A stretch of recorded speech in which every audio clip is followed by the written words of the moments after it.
in silver, one contract equals 5,000 ounces. Here's the interesting part about the February contract before we get to March. I don't know that I've ever seen this before. So COMEX silver is leaving the vault faster than the February 2026 contract is asking for delivery.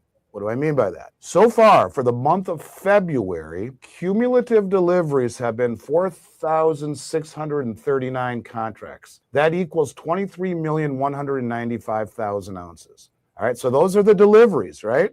So for February, we saw 23 million ounces of silver delivered so far. However, here's the interesting thing. What does delivery mean? That means there's a paper contract, and you usually, when it comes due, you can cash settle, any money, you can roll it forward to the next delivery month, or you can stand for delivery. In a striking development on the COMEX silver market, physical metal is exiting vaults faster than the February 2026 contract is demanding delivery.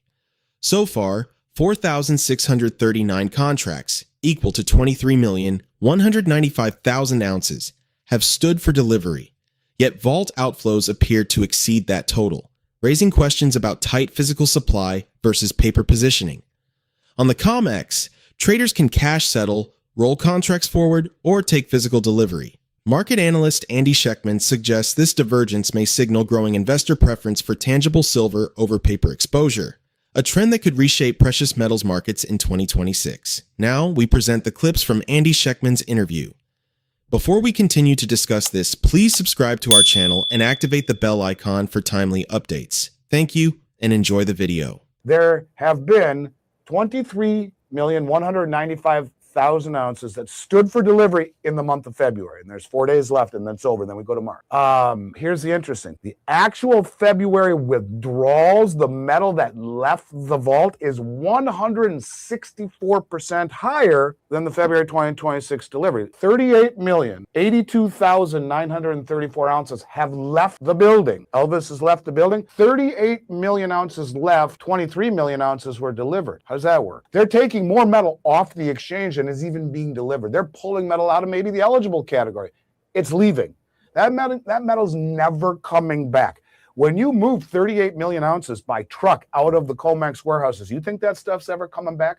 Who's taking possession of 38 million ounces? This is what I've been screaming. And this is all that matters. If a 500-ounce mint box weighs 42 pounds, who just took possession and left the warehouse for almost, over 38 million ounces? Think about that for a moment, about the logistics that is involved in. Now, I think it's the Exchange Stabilization Fund. Like I've been saying, for 16 straight months, we've seen these kind of deliveries and withdrawals for 16 straight months. Not one person in the mainstream asking this. All they talk about is the price and the BS fundamentals where they paint negatively. Never do they say, you know, Johnny, forget about all that. I want to know who the hell's standing for delivery. Where's it going? This never happens. This is all that matters. And the lack of journalistic integrity, the one half truth, but missing the whole story. And do you think, Adam, that there's any coincidence that after all of these months of delivery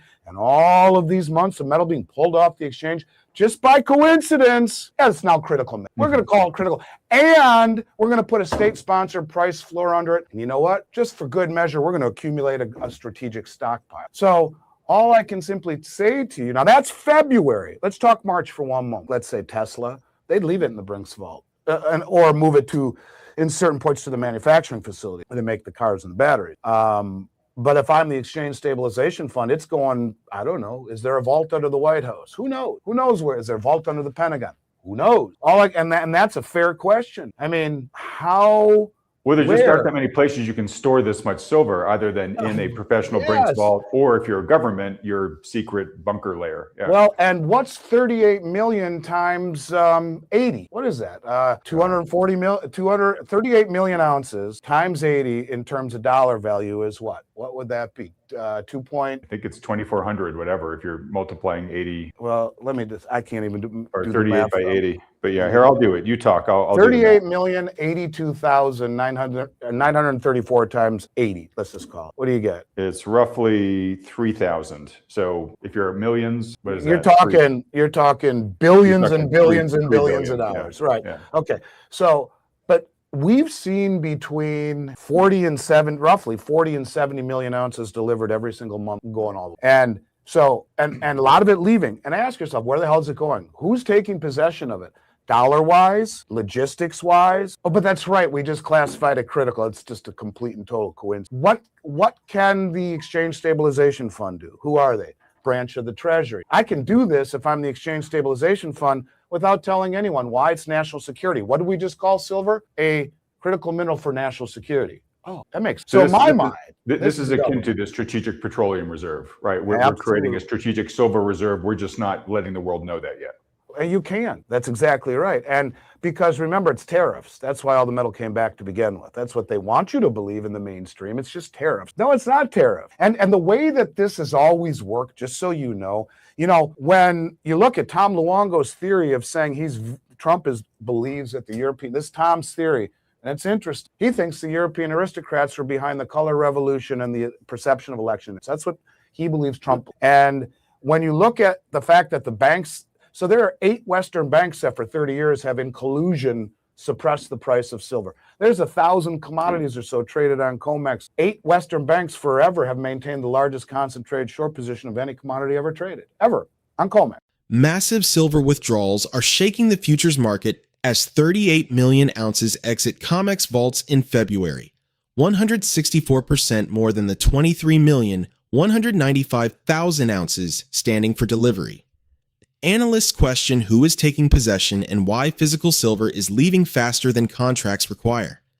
The COMEX allows traders to cash settle, roll positions, or demand physical metal, yet current vault outflows suggest strategic accumulation. Some speculate involvement by the Exchange Stabilization Fund, potentially building a strategic silver reserve after its designation as a critical mineral. With billions in value moving monthly, the silver market faces unprecedented supply pressure and transparency concerns. Let's get back to the interview. I will suppress the price on silver on COMEX by dumping paper contracts on COMEX. I drop the crap out. But in order to offset that on my books, I need to buy a contract from you in London at the exact same amount which could stand for physical delivery. I am balancing my balance sheet, right?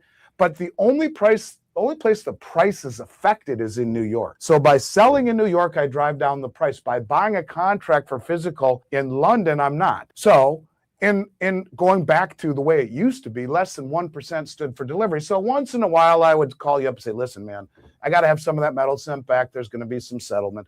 But normally the way it would work would be we would exchange warrants back and forth. I own it, you own it, I own it, you own it.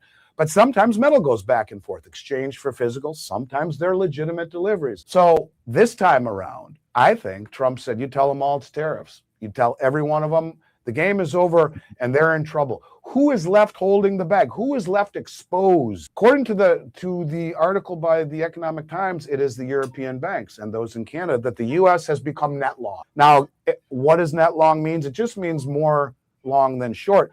Could it have been that last collapse that we saw was in an effort to get some of these banks on sides, like clean out your shorts because it's going to get very ugly? Maybe. And I kind of feel that it was very much engineered by raising margin limits so high that you had so many forced liquidations.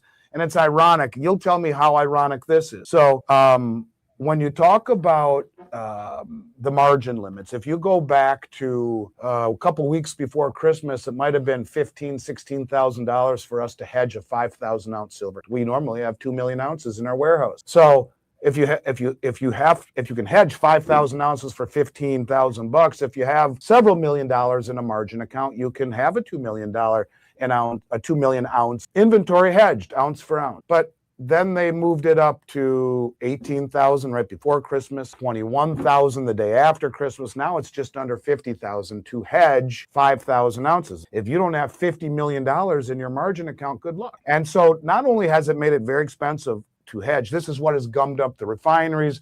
This is what has made it very expensive for companies like mine and even a notch above the primary distributors to hedge because it's become so expensive to hedge. But when that happened, they did this to flush out the speculation on COMEX. If you have 100 contracts and you say, look, silver's going straight up, we can take advantage of this. We can do so by buying a bunch of contracts, right? $15,000 back then would allow you to control In essence, 5,000 ounces at $60 right around Christmas, that's 300,000 worth of silver. Let's do it. Let's buy 20 contracts. Then they raise margin. Everyone has to sell, or if you don't sell immediately or add more money to your margin account, it gets washed out. They close you out. Selling begets selling, and all of a sudden the price gets clobbered to the largest drop ever, right? But what happened right at the bottom? Right at the bottom. I think you'll find this, of course, coincidental as well. Not only did JP Morgan cover over almost 800 contracts at the bottom, but even more interesting was what we saw with SLV.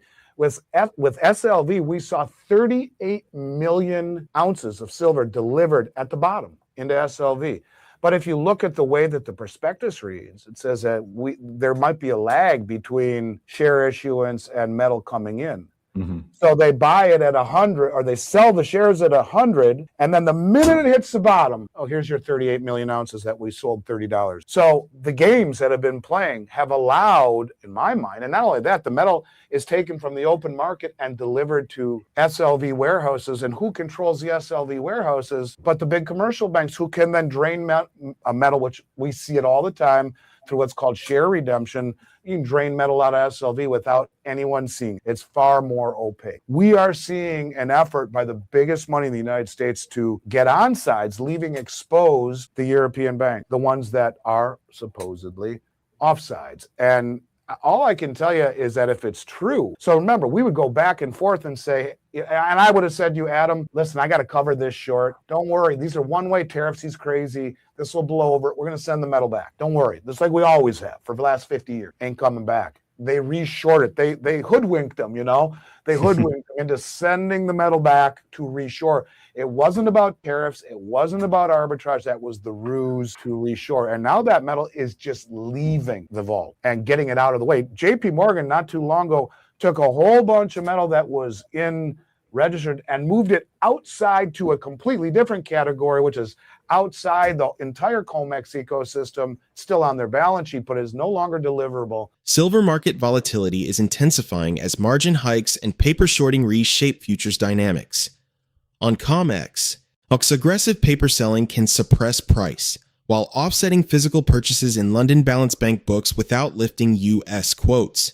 Recent margin increases, from roughly $15,000 to nearly $50,000 per 5,000-ounce contract, triggered forced liquidations, amplifying the largest price drop in years. Meanwhile, activity surrounding JP Morgan Chase and large inflows into iShares Silver Trust raise questions about strategic positioning. With physical silver flowing out of vault systems, transparency concerns and global bank exposure remain central to 2026 silver market outlook discussions. Share your thoughts on his analysis in the comments section below. If you find this video informative, please support us by turning on notifications to stay informed about our latest videos. See you in the following video. Thanks for watching.